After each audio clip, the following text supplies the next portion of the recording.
But in Makerfield, you got 997 votes.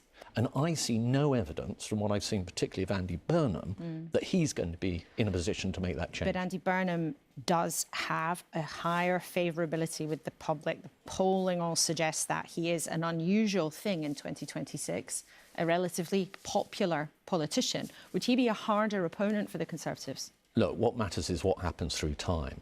And all the evidence with Andy Burnham is he's somebody that flip-flops, he changes his view from one minute to the next. But would he be a harder opponent for Kenny Badenoch across the dispatch box? In the sense that my concern about Andy Burnham is the flip-flopping. My concern about Andy Burnham is that he doesn't seem to know what the fiscal rules are. You've seen some of the market reaction, the bond market reaction to Andy Burnham, which was to increase our borrowing costs. That's higher costs for people with their mortgages and businesses, borrowing costs and so on and so forth.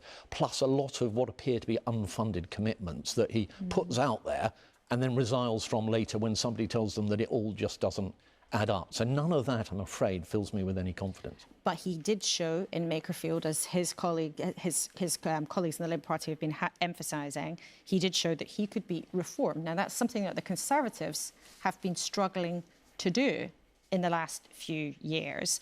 You did, though, this week, the Conservatives get a good result in the Aberdeen South by-election, where there was a lot of concern about the oil and gas industry.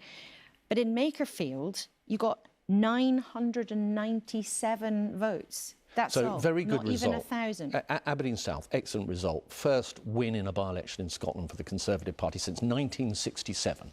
And it shows what good, clear policy offering can deliver and what a thoughtful approach to the economy is all about. And in that case, it was energy and jobs and the future of our economy and so on. But Mel Stride, but in Makerfield, just your question, Laura, if I may, look, that has been a Labour stronghold for about 120 years, OK? I think the big story was actually the weakness of reform in the face of that challenge. They threw the kitchen sink at it and didn't do as well as was expected. But let's stick with your party, because you say, oh,